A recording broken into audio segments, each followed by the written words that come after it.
What up, what up, what up, great people? It's your favorite fantasy football homeboys in the building.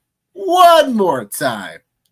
We got to hit you guys with the instant reaction show, going over the 1 and 4 o'clock games, giving our thoughts and opinions, and then going over Sunday night football between the Commanders and the Broncos. Johnny, you okay, my guy? No. Okay. No, I'm totally not. What a freaking crap show. Yep. Yeah, I won't go yet, but like DFS was trash. Prop betting was trash. DFS was actually he's lighting on fire. DFS was okay for me today. It wasn't like anything to write home about, but it's a hell of a lot better than it's been the last 2 or 3 weeks. So like I'll take my miniature L and get on out of here with that. So I'll live to survive for another week for sure. So I'll take that one. Fantasy looks like it's doing okay today, so I don't really have a whole lot to complain about, like in the spaces. But we're greedy. We want it all. We're greedy. For the most part, we're looking good over here. Time to go over the instant reactions to the games that just happened. Starting with a big one: the Panthers upsetting the Rams in the most Week 13 thing ever. So, Carolina, right? Week 9 against the Packers, they were a double-digit underdog. They won. Dallas game, week 6, I think, was also a game that pretty much Dallas had. They won there too. Today, again, a 10-point underdog at home, get it done. They forced Stafford in two interceptions. He hadn't done that in God knows how long. And Bryce Young looked like the man at quarterback one more time, right? Panthers get a victory, 31-28. At home, 7-6, take over. Well, technically, they don't take over the lead for the NFC South division, but they're right there with the Bucs right now. So, yeah, I don't know what to think about this Carolina Panther team. It just feels like they show up when they want to show up, and they show up for games where they're really underestimated. I think that part. I think that's the part. The bigger the game, the better these guys play. I think anybody that's at or near their competition level doesn't seem to pan out very well for them. But like, geez, man, 2 turnovers for Matt Stafford, man. And by the way, I didn't even mention it because I was like, as we were going over the show this morning, I had to hit my guy up with my survivor picks, and I was like, I didn't even use the Rams all year long. Yeah, cooked. Yeah. No. Oh no! Yep. Oh no! Yep. No! Yep. That happened. That definitely happened today. So yeah, man. Yeah. That's the one like thing I'm like really upset about because I feel like that's the one. I feel like that's the one thing I pride myself on every year is being pretty good in survivor pools and straight up pick'ems and stuff like that. That's the one space like I pretty much hang my hat on. And I mean, granted, it's week 13 and I'm being eliminated, so I guess I really can't. I'm gonna complain. But yeah, like that, and then I think like another really, I don't want to call it crazy, but another, well, actually in both backfields, actually got Blake Corum today, 81 rushing yards today. He almost bought those guys completely back today in that game. I think Kyron got hurt and came back, and then Chuba Hubbard. I won't put a lot of base in it, but I'll put a little bit there because he actually 17 attempts today. Almost out. Actually, no, he did. He didn't. He almost outtouched Rico by 1. Very close. Rico had him by 1. And then man, like dude, the freaking Panthers passing game, bro, killing me. Like just like so mid, so mid. 20 pass attempts. Granted, the weather got a little bit gross there. Yeah, did not have this on the cards. And then even for the Rams, man, like Puka and Devontae both, those guys did not lead the day in receiving. Xavier Smith actually led the way in receiving yards. What the hell is this? And so it just was one of those games, man. And the Carolina Panthers are, it's time we put some respect on their name for sure, man. Yeah, I don't know. We'll just have to Carolina, I don't know. They're just the team that I'm annoyed with the most at all times. It's like, dude, man, they show up and be a good team, and then the next minute, you put the bright lights on Monday night and they frazzle. Like, you know what I'm saying? It's like, I don't know, man. Or the week prior to that, you know what I'm saying? Like, that Falcons victory, and then the week before that, they lost to the damn Saints and only put up 7 points. Like, Well, I think it's to be expected from a young team, man. Like, right? I think I seen the thing today. I think this is I can't remember. This is like the most wins they've had since is it 2018 or something like that? Right there is the most wins they've had, something like that. It's been a long stretch for them, man. You know what I mean? So, here we are, week 13, man. They're pulling off the, I don't want to say the upset of the year, but that was a pretty big upset, man. Pretty big one. It definitely was, because we were really crowning the Rams as like the head of the NFC, and then they come in this situation and just don't get the job done. Yeah. It's one of the few things that shook up the whole NFC today. I'll tell you that much. Yes, sir. Yes, sir. Yeah, I mean, we'll talk about the other one in a little while. Niners win their third straight. Purdy, the Brock Purdy factory set is working. Yeah, Purdy came out, looked pretty okay. I mean, the game was like, they were never in jeopardy, I felt, of losing this one at all. It was just one of those things where now it's like, okay, like you look at the final score and say, yeah, they were never really in danger of losing this one. It was more about, can they get back on track? And this was definitely the spot to do so. They never trailed in this contest. So it was just something where, again, like, just putting it all together for the Niners. They overall now, so 9-4 in the year for them. Rams also have 9 wins. So, the bye week is coming for the Niners. So, yeah, like, what else is there really to say? I mean, I think the Shedeur has looked pretty all right. It was just never really his game today. The Niners just was nothing like too special. You know what I'm saying? It's just, again, like Purdy 168 and a touchdown, and George Kittle 7 yards and a touchdown score. McCaffrey, total yards from scrimmage only 70. It was only 74 yards total from scrimmage today, a touchdown. Like, it just, again, just kind of waltzing in there and kind of just handling business. Yeah, no, Christian McCaffrey got there solely on volume today. I think right around 2 yards per carry today. That's what it was going to be. That's what it was, bro. Like, that's what it was. And that's what it's been for him all year long. It's been volume, and he's still standing. So, and even like with a performance that he put up today, that puts him at like running back 9, I believe, in PPR formats for the day. So, or for the week so far. Obviously, we have a couple more games to go. But yeah, I mean, like, this game was it was going to be what it's going to be. The weather was bad. It was in Cleveland. We know what Cleveland's defense does. You know what it is with, Shedeur. Yeah, like, there's not really a whole lot to say, man. Obviously, the 49ers they keep on hanging on. They keep hanging around. And, well, before the day started, we said might have been the toughest division in football. Might have an argument for that now after the shenanigans that happened this week. So shout out to the 49ers, man, for 3 in a row for sure. All they can do is control their schedule, literally. Yeah. That's what they're doing. You know what I'm saying? So after a bye week upcoming, they have a bye week. Titans, Colts, Bears, Seahawks, end the season. So yeah, the window of opportunity still in the division is still right there for the Niners. But yeah, yep. My bets were back today, hopefully. Yep. Nice. 7-2. Beautiful to see. Yeah, what happened to JSN? We'll get into that in a little while.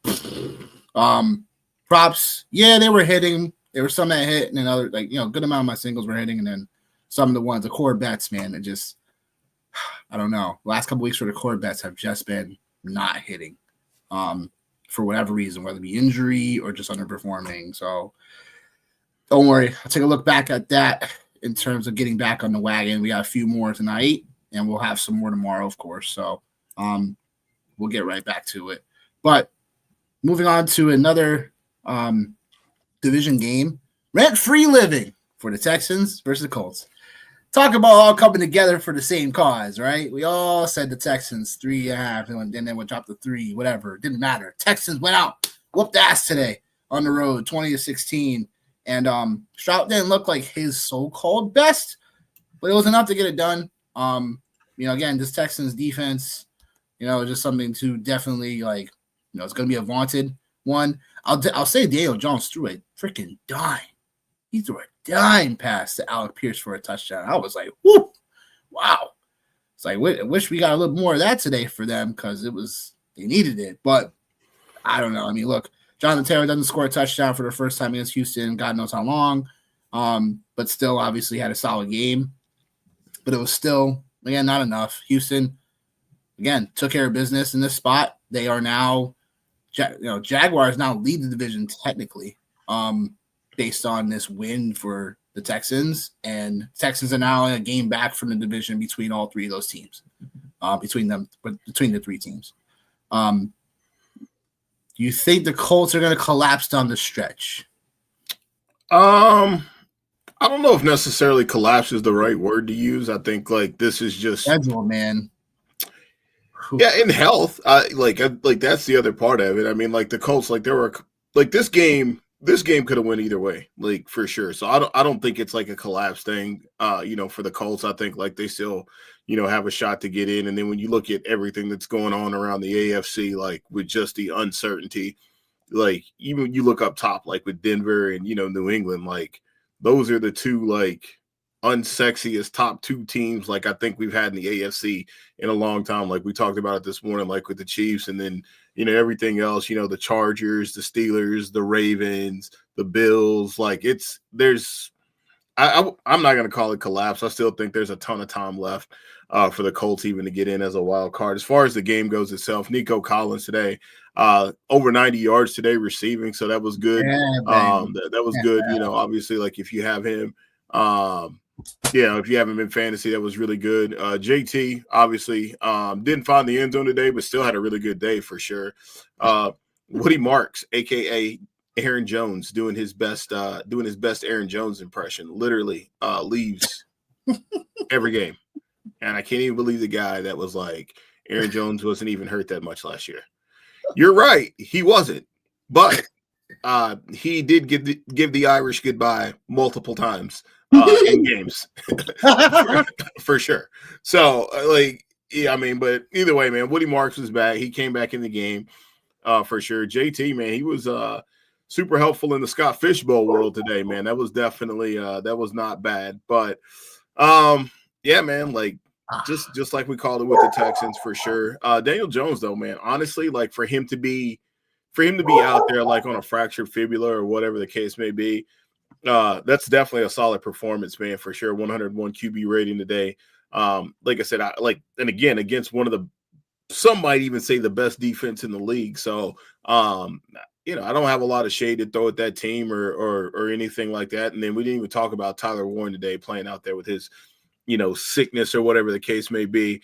He popped up on the injury report. Yeah, and he still scored a touchdown. So I don't think it's the end of the world for the Colts. I just think it's a division game. There was a lot of things going against them in this game, and the Texans are playing some pretty good football right now.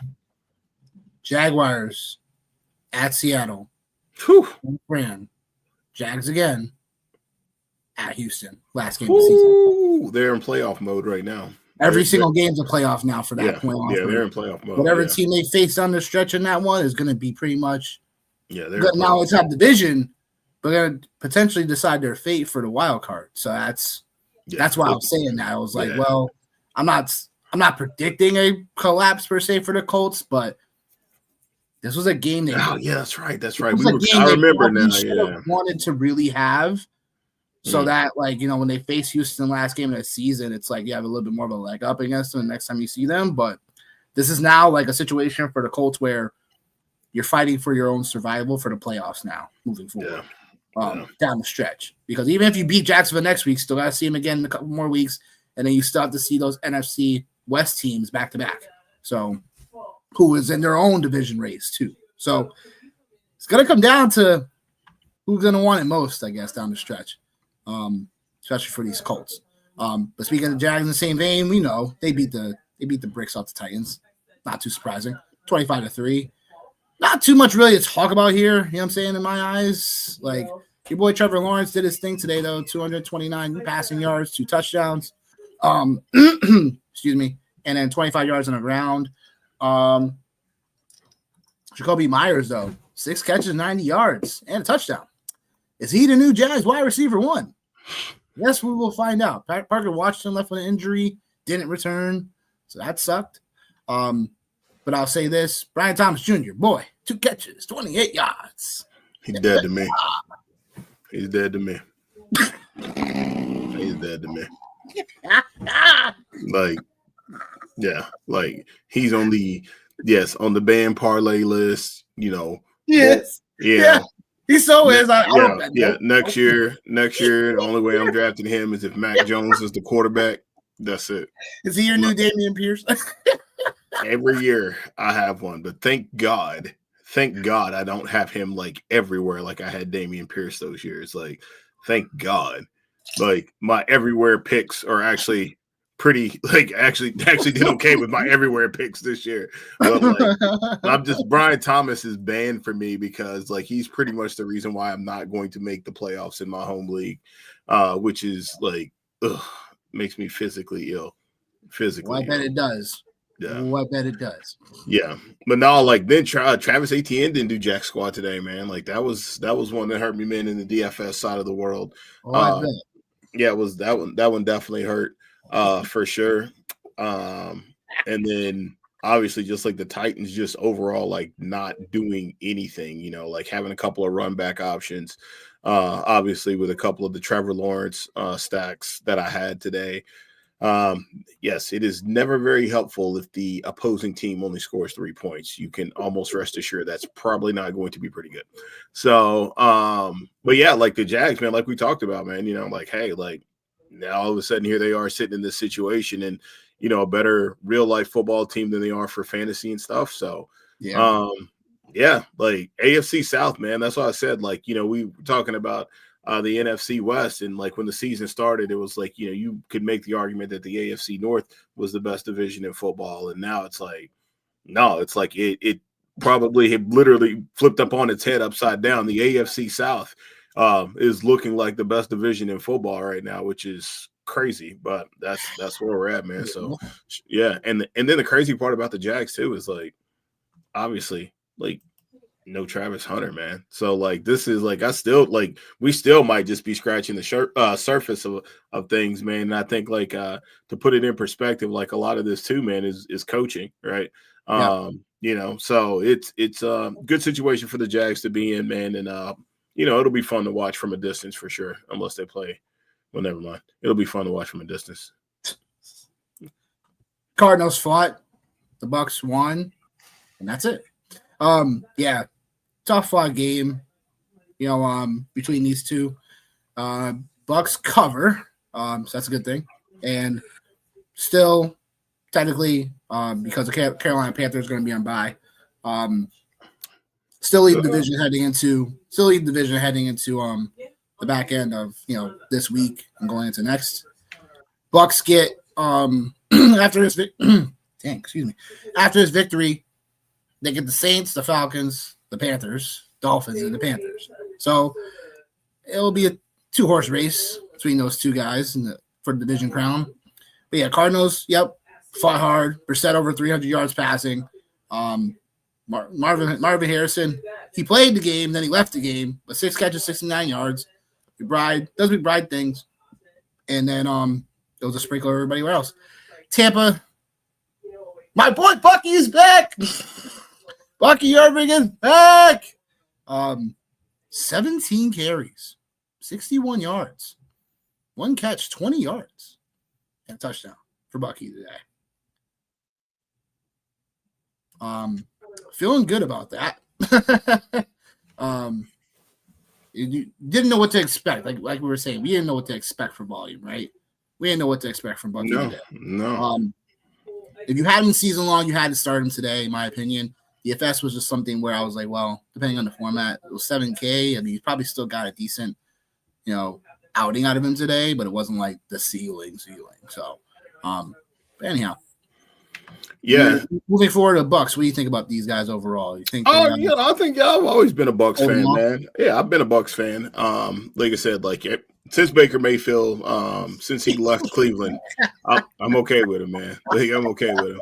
And Snoop, yeah, bro. I'm sorry for being disrespectful, man. You might not be. I don't hate the Bears, man. I think I've been on record for being a Caleb. He has been. So I've been on record. Yeah. Needs to lay off a little bit. Yeah. I've been on record all year long. I've been literally in the off season, man. If you ain't been watching the show, I've been there all year. Which I've been there. Yeah, that division is. You're my boy like that, all right? It probably is the best division in football. I'll give them that though. And that's just me, just being emotional right now. The best division in football? Nah, no. Lions, no. Bears, Packers, the Vikings bring down the property. Packers are frauds. We know that. Yes. Yeah. I get. Yes. I mean, you never know who you're getting. No, I'm not giving them an out. I mean, I think like the Packers are like the 49ers of the NFC West. No. But they definitely. I'll look back at their 49ers and their losses, kind of compare, but Packers, man. I don't know. Nope. TBD, man. TBD. Nope. Oh, yeah, I'm sure he is. I'm sure he definitely is. He ain't the only one I know that is a Bears fan out there on Cloud 9. Yeah. Well, anyhow, Chris Godwin, that's what I want to talk about. Want to talk about him because he was back today, man. 3 catches, 78 yards. Touchdown pass. Yeah. Dude. Shotgun chest, man. Hit him right in the freaking chest. And then even, man, your boy Bucky Irvin, I'm pretty sure he actually got like another 2 touchdowns wiped away during that game, man. Yeah. Unnecessary holding, too. Yeah, that one for sure. Yeah. Unnecessary. Yeah. And then, like, this game really made me upset because this was where I had, like, this is where I had everything. And then, for Marvin Harrison Jr. to go down, like, that really hurt, like, 1,000%. And then, like, Ibuka was, like, one of the run back options. Man, low key, he ain't really been last couple weeks, man. It's been scary hours, man. Hit the rookie wall, man. It's been scary. It's been scary hours out there for him the last couple weeks, man. Yeah, man. Like this one, I was hoping to get a few more scores out of this game. For sure, right? But I mean, it was what it was. It was one of those situations too, man, where like if the Bucks just would have put a couple of points on the board earlier on, like I think we would have got more from Jacoby. We would have got more from Jacoby because the moment they got down by 2 scores, it was like, all right, now it's time to start playing that game right there for sure. But either way, man, like the Bucks, they're just hanging around, man. They're just hanging around, and we'll see what happens. But the Cardinals, I'm not even gonna say they look better. They're sexier for fantasy managers and bad for real life football. Bad for real life football. They just find ways to keep things competitive, but they just don't get the win. So it's just that's been the overall thing, and it's admirable, obviously, but it also makes you think about like, hey, like what is Arizona going to do in the offseason, right?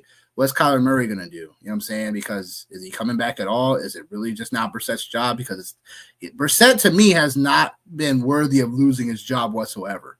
They're not winning. We'll go there. Yeah, I get it. You know what I'm saying? So, but it's also a chance for them to reevaluate, like, do we want Murray long term, whatever? We want him to let him go. And then if Brissett is the guy at least for 1 year, we can find our way to have at least draft who we want to draft. And at least Brissett is competent enough to give ourselves opportunities to win. It's just a lot of things to kind of consider for Arizona when you're thinking about these things on the stretch. 32-year-old reset, man. That's what you're doing. You know what I mean? If that's the case. And I don't know. Like, I don't subscribe to that, man. Like, I can't. Like, I think, like, yes, like the offenses look better for sure. And I think, like we were seeing today that, like, Marvin Harrison Jr. was getting ready to separate himself from Michael Wilson as, like, the guy out there today before injury. So here we are again. It seems like every time there's, like, a relevant situation, like a good situation for him, to go out and be productive and produce, some crazy shit happens and he gets hurt, man. But either way.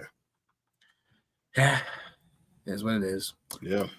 Miami's playoff pulse somehow still beating. That was a weird game. Miami, like, you look at the score, you look at the game and you look at the score and you're like, Miami felt like they should have had more, not only more points, but should have had just a bigger output of score. They let the Saints score late. Then they pretty much recovered the onside kick, but then they didn't. And then they did actually. And then the Saints go for a fourth down on a freaking run play by Shock,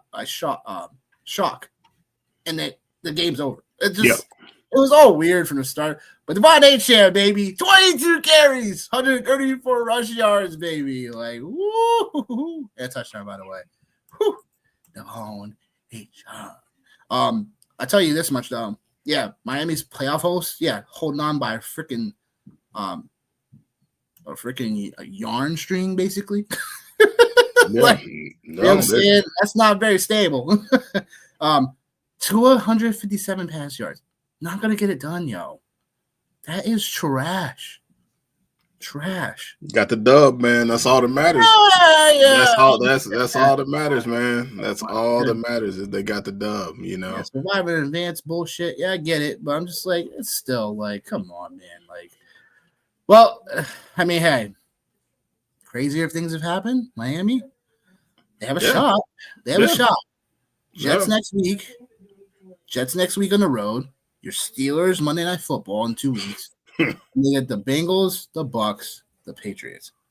Can they win out? It's possible. They'll also need to have some help for sure. So, they need to win out and have some help. So, I think Miami's done. It's all about a matter of time. So we'll just kind of see how it goes. I just don't think they're a playoff team. But yep, happy holidays to you, Snoop, for sure. Bears are the king of the best of the division in the NFL. I don't know about that. They have the best record, and just have to see if they can hold out. Sorry, Halo, but the Cards are trash. It's going to the MLB to pitch for the Las Vegas. Oh, goodness gracious. Well then, welcome to the chat, Snoop. Nice to meet you. However, the Bears are not the kings of anything right now. All they do is have the best record for the moment. Okay, let's just see if they hold on to this thing. Oh, Snoop, you know what, man? Listen, I apologize, man. You know, this is coming from a Jets fan. Like I understand where you're coming from to bask in your moment of being there, being in the top spot, bro. Like, I get it. I get it, man. I'm happy for you. Ride your wave, man. Ride your wave. Do I think they're the best team in football? I don't know about all that, but right now, they are the best team in the NFC, so ride your wave, brother. Ride your wave, man. And as far as Miami goes, bro, like, same thing, man. Like, yo, man, you got a chance. Like, you got a chance. Like, you got a chance until you don't. And like, are they a viable playoff team? Do I think that they are a playoff team? No, I don't think that they are. But again, like, I can't discredit the product that they continue to keep putting out there. Like, no matter what it is or how fluky it is or whatever the case may be, because they're still hanging around. I love it. Yeah, so like I think until they are mathematically eliminated, you still got to put some respect on the Miami Dolphins name. Now, granted, like, beating the Saints ain't necessarily something to write home about, for sure. But again, job got done today. That's it, and that's all it is. Wild card race as it stands, right? Chargers, Colts, Bills, all the same record, 8-4. Yep. Texans on the outside looking at 7-5. Your Steelers and Chiefs, same thing, 6-6, and that's Miami. Like I said, they're gonna need some help here. Like, which one of these three teams is not only not going to just help Miami, but all the teams in front of them right now, like, who would be like the susceptible team out of these wild card teams right now that you think, between the Chargers, Colts, and Bills, that would give them, like, any of those next 3 or 4 teams some hope?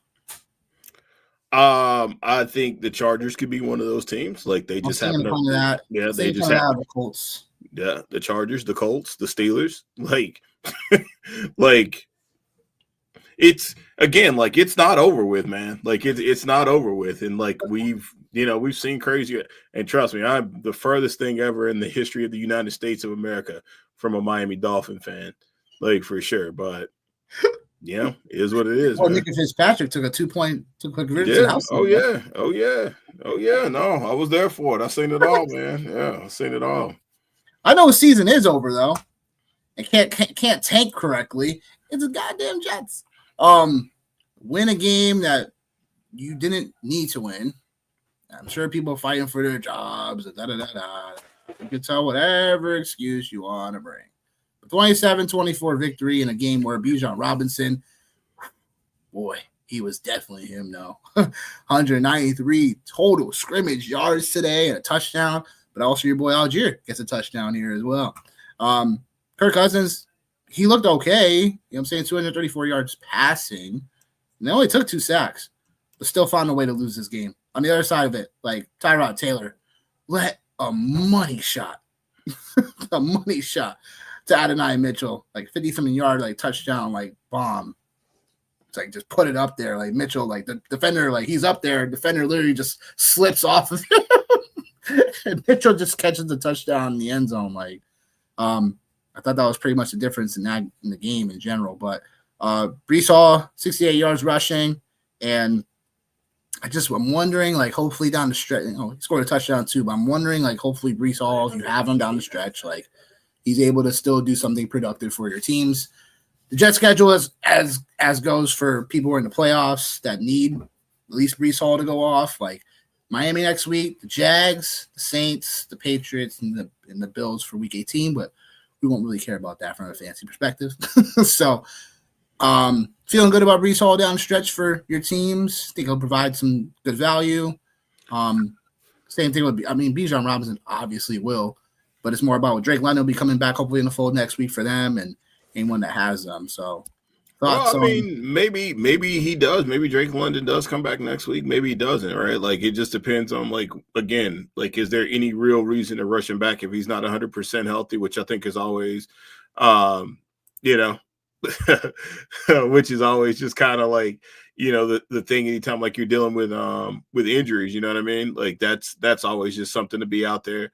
And Bijan, like, yeah, like, yeah, he'll just move right over next door. It's cool, man. Yeah, right. Yeah. Like Bijan, like it's like it is what it is, man. Like today, Scott Fishbowl team, him and JT today, definitely a really good situation, like in that space for sure. And I think like that's honestly, I feel like that's the recipe for Bijan in order to like get the workload that like fantasy managers want and are like looking for. Is it has to be that he's the only show in town. Like that's it. Like there's nothing more to happen there. I think Kyle Pitts actually had a pretty I don't want to say solid day, but for the tight end position, it wasn't bad. 7 for 82. Oh, that was really good. Yeah. So good day for like, yeah. So like, again, man, like nothing to write home about, like for sure in this game. No. Tyrod Taylor like managed the game the way that he always seems to do and finds a way to win. So yeah, man, go Jets, Jets, Jets. Well, speaking of problems, KOC has a PROB. This Vikings team, man. Oh my gosh. I really thought it'd be a little bit of hope. Just a little bit of a smidge of hope in general. Obviously, we knew the matchup was going to be tough. The mountain to climb was going to be definitely too tall. But, sheesh, yo. 4 interceptions. One of those taken back for a touchdown, right? Yep. Not only that, no scoring at all. And not only that, your boy Aaron Jones left with an injury. And not only that, this whole game got away from everyone that we needed to have fantasy relevancy for. 128 passing for Darnold, 2 catches, 23 yards for JSN, season low. Oh, and by the way, Charbonnet freaking scored his touchdown over Walker. Yep, fun. Just fun. Yeah, just like we all predicted it. Seattle 26-0 victory over a game that really never got off its feet. Did I say that right? Or maybe more for like a Minnesota offense that never got off its feet would probably be the best way to phrase it. But failure to launch. Got it. Yeah. Yeah, man. Oh, no, sorry. I forgot one big thing. 2 catches, 4 yards for Justin Jefferson. No. That is everything. Yeah. So I got nothing. I got nothing. What is happening here? Same thing that was happening today at around 11 a.m. Eastern.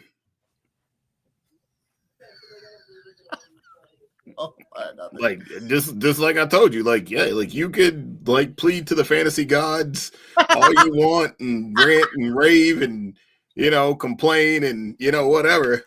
Like, bro, like it ain't gonna change nothing because that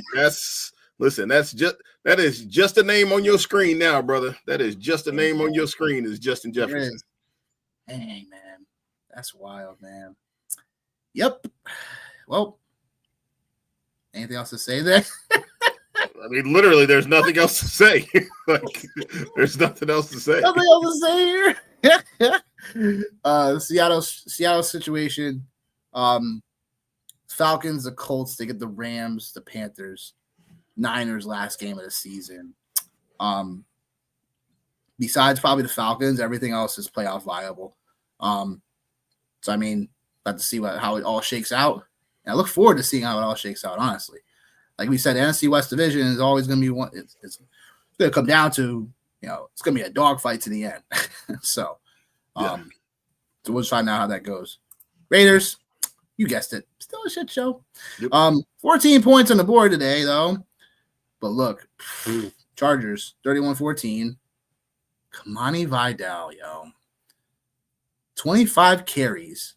126 yards, 137 total yards from scrimmage today for Vidal. Just like how we predicted it today, right?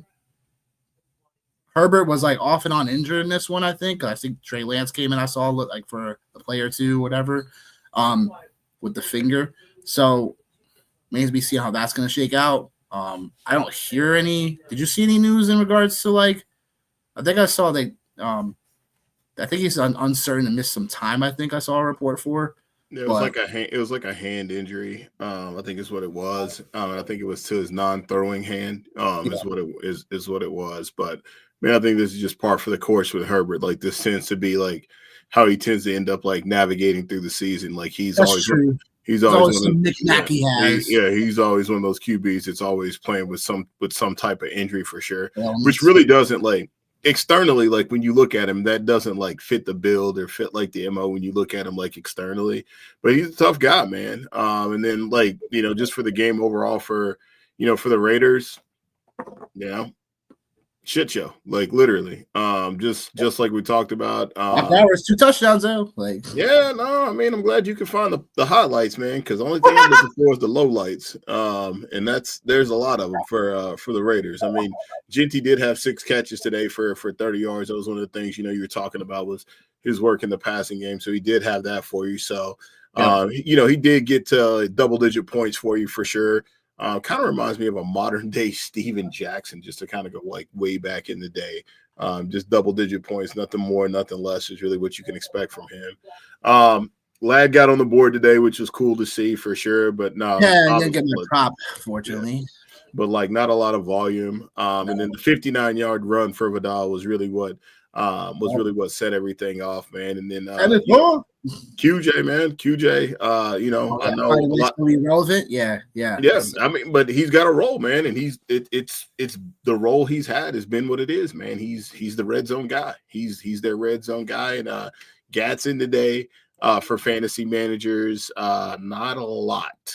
Catch 27 yards. Yep. So, yeah, Chargers get the win. Raiders still suck. Can't wait to see what happens. Gotcha. And then showdown Yeah. I've got before we get your nice little rant on, because I know you're gonna want that get out. Yeah. I got everything up here, so sweet. While he gets that up, gonna talk about tonight's Sunday night football matchup.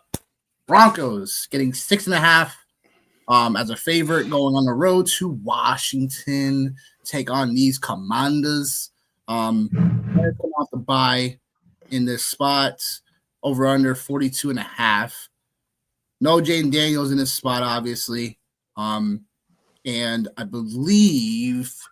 don't think Patrick Surtain's playing tonight. No, they said he was going to be available today. So he is. Yeah, I mean you can check it while I got this up here, but I'm pretty positive. I heard them say that he would be back tonight. He'll be back tonight.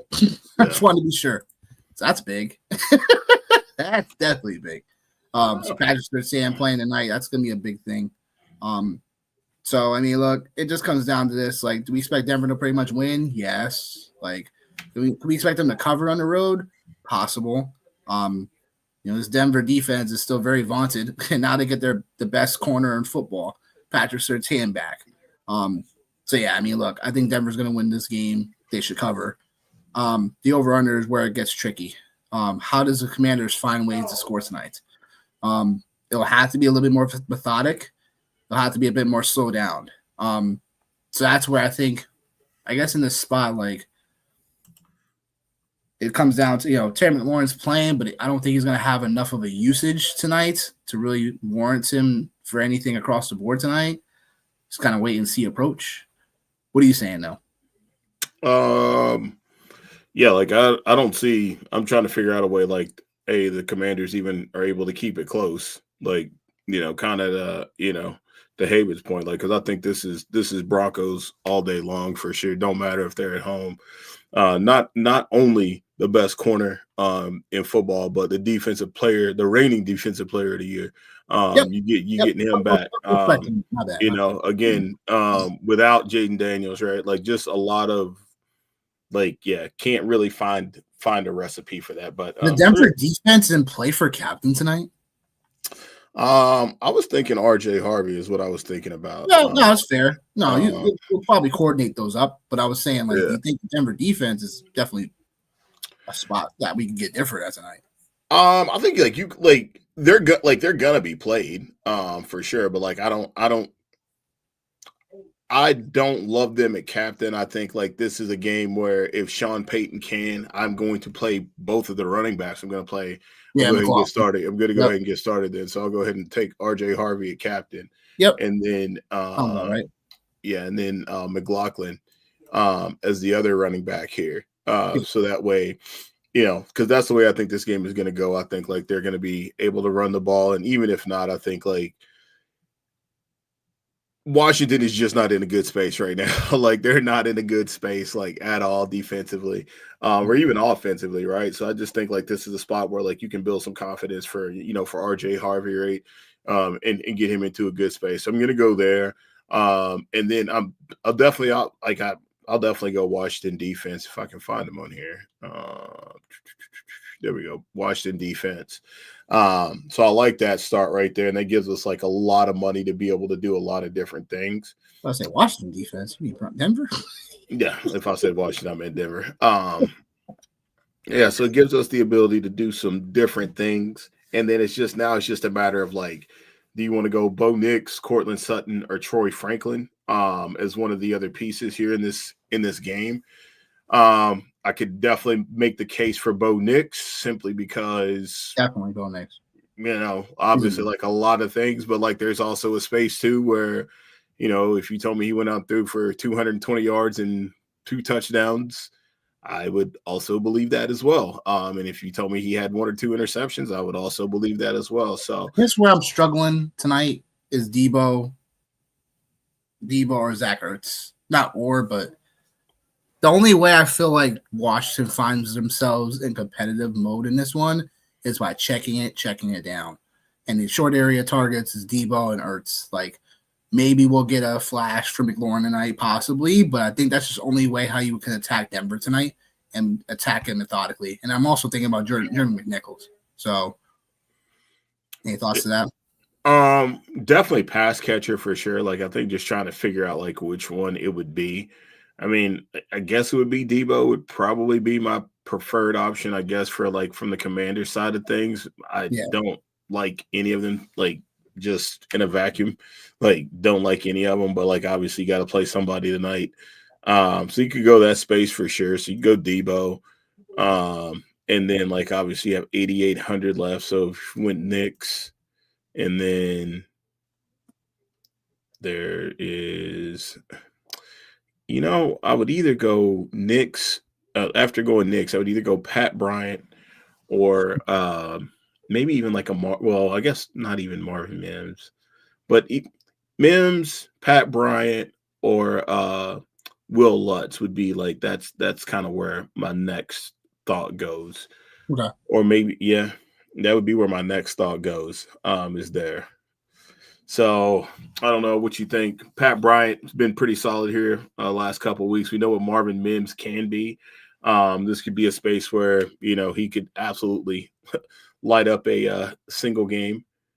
Evan Ingram, he's in the same space as Brian Robinson Jr. for me. So, you know what? I'm going to go with Will Lutz. I was thinking the same thing. I'm going to go with Will Lutz. Just to protect ourselves from, if things get even more slower pace, whatever, it's like, okay, like never Commanders find a way to get some stop or two. Like, we got Will Lutz to give us some points still. So, that makes sense. All right. So now I'm going to go. Is Mike Tomlin the drunk uncle? I don't know about that, but continue. That's the problem with the drunk uncle is nobody actually wants to call it out, but he might be the drunk uncle now. Like, how in the world, how do you have this happen today? Like, how do you have this happen today with no offensive linemen for the Buffalo Bills, no tackles? And literally, this reminded me of the jersey back there. I'm pretty sure it was my junior year in high school. We played a team. Yes. We played a team that ran a zone stretch play damn near every time with a guy that was like 130 pounds. And we could not stop it. And that is really what it looked like. And I knew after the first couple times, I said, this is going to be miserable. And I called it today. I said, like, it's not Josh Allen that I'm worried about. It is, can we stop the run is going to be the problem. And not only did we not stop the run, we found a way to give up a brand new record at formerly known as Heinz Field today. We found a new way to do that.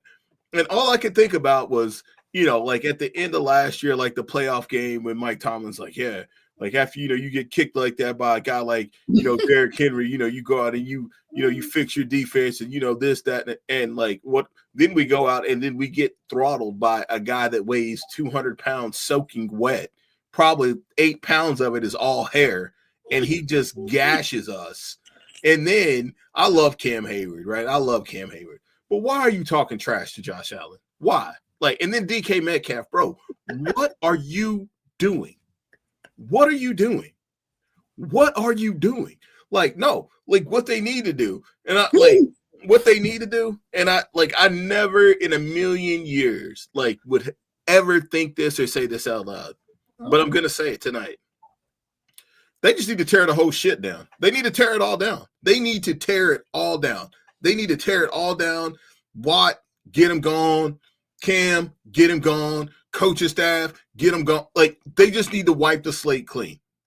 They need to wipe the slate clean. And it's not because, like, these guys can't play. Like, Cam's probably got maybe another year or two left. But, like, when I think about, like, when I was watching this game tonight, I was thinking, I said, obviously, I'm a fan. But I said, man, if I'm being a veteran like Aaron Rodgers and Jalen Ramsey, like Patrick Queen, being these guys that, like, had these options, like, right, to go to, like, different places. And this is where they came and this is what y'all are doing. This is what is being put out there, man. Like, this is crazy. This is wild. Like, this is former players are talking shit. Like, teams. Yeah, I saw some of that.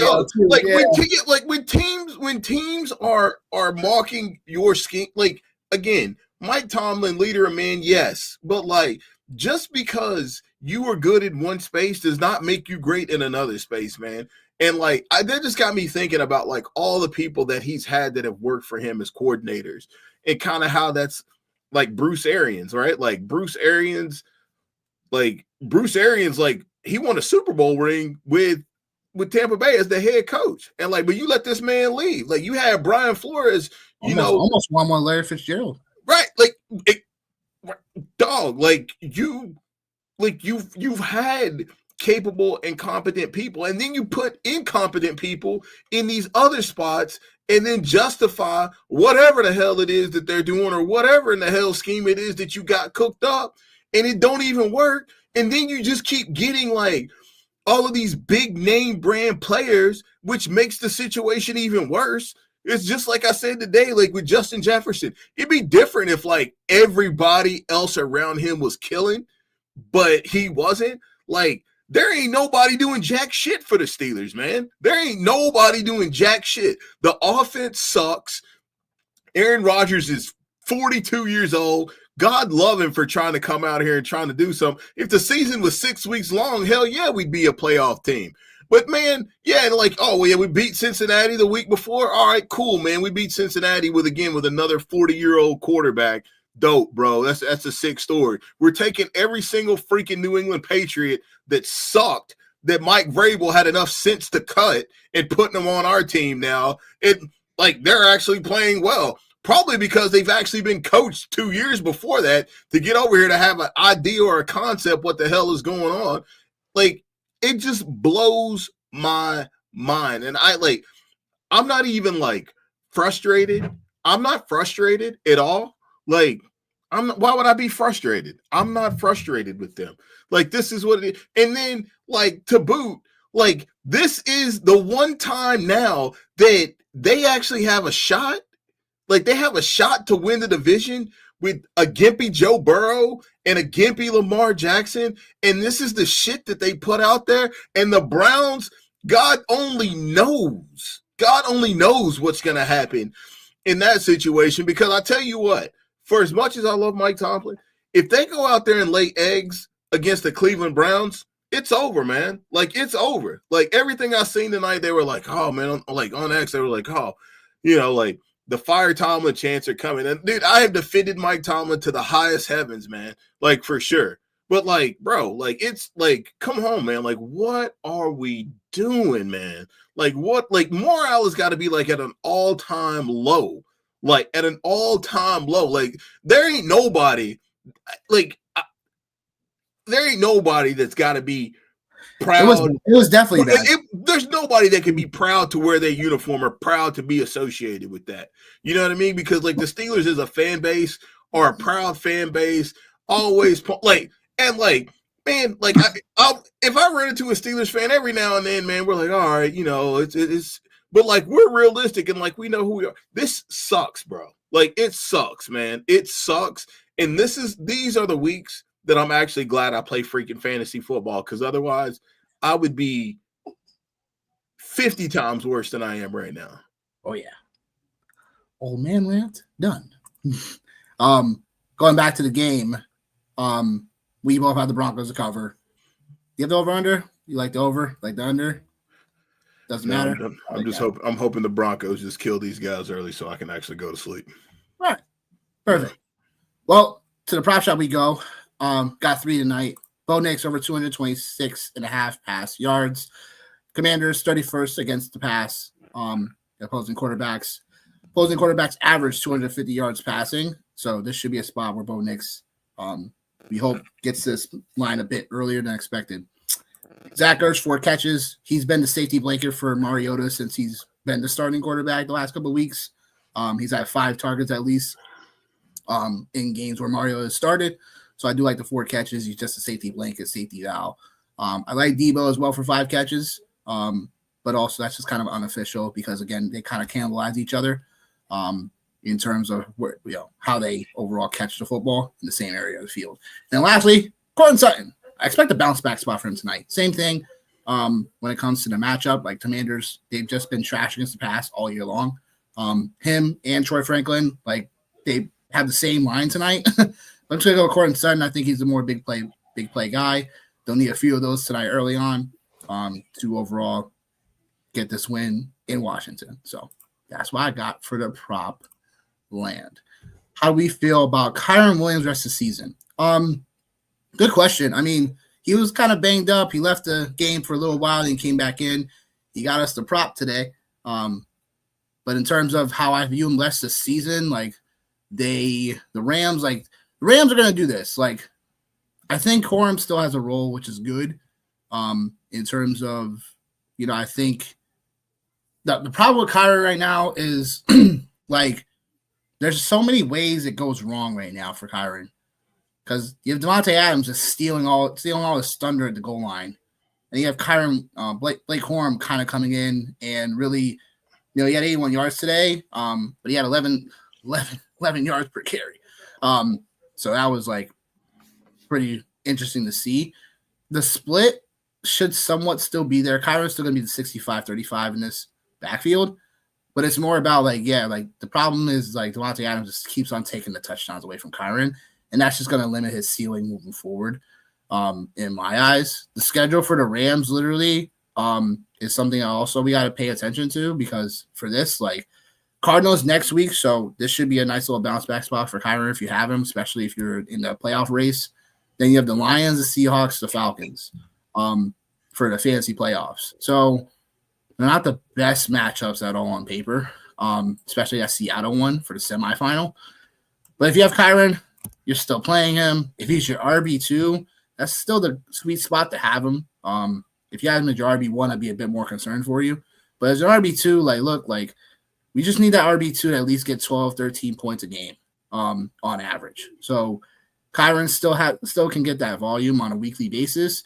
It's just now the matchups are kind of a bit concerning overall coming down the stretch. But depending on your other options, they're all if you have other options to play, I wouldn't say consider doing it just yet, but I would be like, all right, if I'm playing, depending on how your running back depth is, Kyren Williams still a play. If anything, he's a weekly flex all the time. Your RB2, definitely is a solid fit still. Johnny, what you got to say? I mean, just a lot more boiled down. It's he's still going to be getting Blake Corum's going to be getting around 10 touches probably per week is what it's going to be. So for Kyren, it's going to be what it's going to be. Maybe at some point in time, maybe defenses kind of do something and rotate a safety over or bring a safety kind of out of the box or something. And I say that and obviously knowing if you're inside the 5, it's pretty damn difficult to rotate a safety over the top at that space. But when they get inside the red zone, maybe you can get those type of things, right? And obviously a light box is a lot better for Kyren Williams at this space. But really he's always just thrived on volume is really what it's been. And I think he's not a high end running back too. He's more like a mid class or middle of the road RB2. So it's totally fine, man. Cause I mean, again, you're going to have a running back in an offense that's going to be scoring points and life could be a hell of a lot worse, man. Literally. Is Herbert going to be out for some time? We'll find out a bit more. But it's at this moment in time, don't have any reports saying that he will miss time. It'd be a bit nerve-wracking if he did though, because Trey Lance starting. I wouldn't mind seeing a bounce back from him, but just not at this time. I'd be shocked. I'd be shocked if Herbert missed time, just given the status of just where they're at and everything that's going on as far as them being in the thick of the playoff race. I'd be really shocked if that was the case. Same. He has JT as RB1, so yeah, you're not too frazzled. Picked off Jacoby Brissett off the waivers. Let's go. You know what I'm saying? Yeah, that's a good pickup. Worry of Herbert and stuff like that. How will he be rest of the season? I think you're set if you're picking between those guys, I think for the rest of the season, I think you're in a good place because obviously none of those guys have bye weeks anymore. So Brissett has just been nothing but stellar for a fantasy quarterbacks, like for fantasy quarterbacks. So look, like I think he's definitely someone you definitely mix and match in terms of play down the stretch. Whoever might have the best matchup on paper, you kind of go with that and you just roll with it. But yeah, it's something just to monitor for Herbert in general. Because the Chargers, Eagles, Chiefs, Cowgirls, Texans, for the fantasy stretch. So besides that championship game against the Texans, like Herbert still seems to be in an okay spot. Just because like the Eagles, like I don't know, the Eagles are 1 minute we're praising them and stuff like that, and the next minute they look like absolute garbage. So just play the matchups is a long-winded way of saying it. How you feel about Brissett, Herbert down the stretch? Is that's your like? I disagree just a little bit. I think like with Herbert, I think like if he is injured, and Omarion coming back like at some point like here in the next handful of weeks, I think like the game plan is more likely than not going to be let's try to establish a run. Let's try to establish the run. And maybe that's a good way to be able to, to kind of mitigate injuries for Justin Herbert. And then like with Brissett, the one thing about like him is like there should be very far and few between games like where like they actually are winning and like they actually have to like bleed the clock. And at this point, I think like, we've kind of hammered home. It's like, unless Kyler Murray is like standing on tables talking about wanting to come back and play. Nice. Yeah. Like unless exactly, it's all good, bro. I got love for him. But like unless that's the case, man, I think like Brissett, like he like is ironic as this is, like we might look down the road in a month or so. It might be like Jacoby Brissett was a league winner. So I mean that's just kind of how I look at it from that side of things. Tip, our guy, Bucky today, Bucky Herbert, baby. Feelings on Waddle rest of the season with Amon-Ra out. Have him as my wide receiver 2.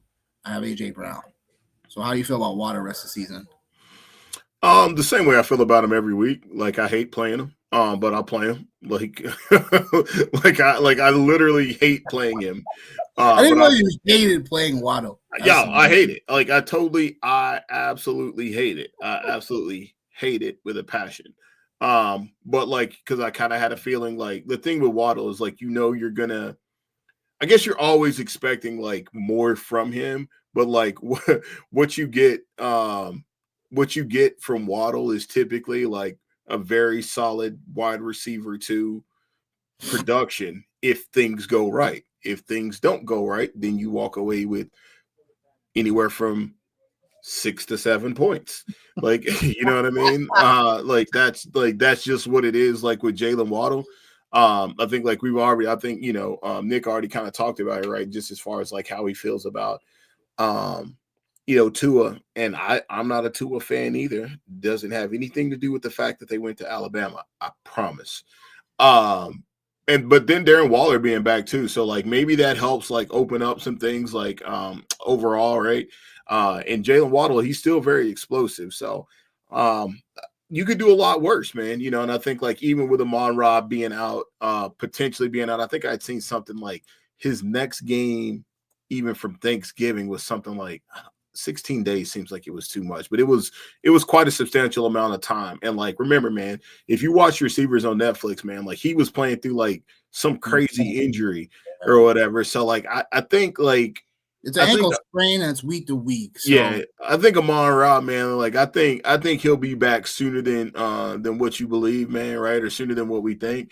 And then the other thing is AJ Brown. Hopefully it's just not too late for everybody, man. Hopefully it's not too late. It's not about that, but when I say that, I mean hopefully like your teams have been able to like withstand him like not being up to par for this amount of time. But if that's the case and you have Amon-Ra, AJ Brown, and Waddle, like again, like you could do a lot worse at wide receiver than those 3 guys. I agree. for sure. And then when it comes to Brissett, the volume has definitely just been cooking. Like he's been averaging like 260 yards passing every single start he's had. The volume is definitely there. He, like we were talking about earlier, it's like, he just keeps these guys in the game constantly for us, not only for team purposes, but also for fantasy guys. So it definitely works all around for Brissett down the stretch. So if you're playing matchups and you have him as your secondary option, that's a good thing to have. We had the Broncos to cover tonight. So the points we had them to cover, for sure. And then bench Waddle for ETN. I mean, that's a 6-7 moment for sure. Freaking ATN, man. Oh my God, bro. Oh man, how is he 12-1 without AJ Brown? Wow, what kind of league are you playing? What kind of people are you playing with, huh? Some rookies? You know what I'm saying? Obviously, he ended up with Amon-Ra. He ended up with Amon-Ra and AJ Brown, man. So he crushed his draft. He crushed. I think I remember because he got JT. Yeah, he's got JT. Yeah, because he's got because I remember talking about his team. He's got JT, and then he has who was it? He just talked about who he had as an RB2. Yeah, Kyron. So he's got JT, Kyron, like Amon-Ra, AJ Brown, like must be an 18 team. Hey, man. League, right? Hey, listen, no matter what team, don't matter how many teams is in the league, baby. I see that win loss. That's definitely a grandma league. Yeah, I see that win loss. Hey, man, I ain't gonna throw no shade at you. Hey, man, all you do is play the schedule they put out there, baby. That's it. You play the schedule they put out there. I got a lot of beginners. I'm sure it's got to be. Oh shit! That's an 8-man league for sure, yo. I don't know, man. My man. Well, definitely great show, Haywood, for sure. Definitely had a good time here, for sure. Check us out, Waiver Wire Show, 7 p.m. EST tomorrow night. We'll talk about that. We'll talk about the Giants and Patriots game for Monday Night Football. We'll have the showdown lineup for y'all as well there. Obviously, along with the Waiver Wire show, the all-important Waiver Wire show, because it's the last week for most of us for the regular season of the fantasy football season. So be here, 7 p.m. EST. You know what I'm saying? Again, like us, like the video, subscribe. First time here. If it ain't been your first time here, please like it up. And that being said, hey, hold on. Hold on. I got Colin. What? How is someone? You know what? He's definitely in Grandma League. Yeah, I'm gonna call him Grandma's boy. Fair enough. Grandma's boy. Fair enough. And we appreciate you too, man. Like anytime you got questions, feel free to drop them. Real quick before we get ready to wrap it up. Yep. Herbert, break in his left non-throwing hand that requires surgery. He'll get that tomorrow. Optimistic that he will not miss any time though. We'll not know until later this week. So non-throwing hands. So I mean, yeah. So still it might be Jacoby Brissett time. It's 8-man. I'm sorry, Grandma's boy. It's 8-man. It's 8-man in my eyes. A lot of 20-year-olds in this league. Wow, yeah, they don't know any. They don't know any education. Why don't you send them on over here so we can educate them? He's like, hell no. I'm taking I know it's our secret weapon. Yeah. Hell no. This is my secret weapon. But yeah, bro. But Johnny, any final thoughts to leave with the people? Got in your bag? No, man. Just gonna keep cooking in the Scott Fishbowl League, man. Looking pretty good so far on this line. Gonna go ahead and. What's the line right now? Do you know? The line is 475.92 is the current score needed to advance. Okay, but it's from like the 589.83 right now. Oh, you're good. You're moving on. Yeah. Right. So. Yeah. I got the last 2 games like tonight and tomorrow. Man, I ain't gonna. You know how I get down. I ain't gonna put that shit out there in the atmosphere. You already know. Neither am I. I didn't say anything. Nothing at all. Love it. Nothing. You didn't hear from me. Nothing. Nope. Love it. Not at all. Of course you have Mike Evans on the IR. Of course you do. Get Grandma's boy out of here. No. Either way, people, we out of here. We'll see you guys 7 p.m. EST tomorrow night. Peace.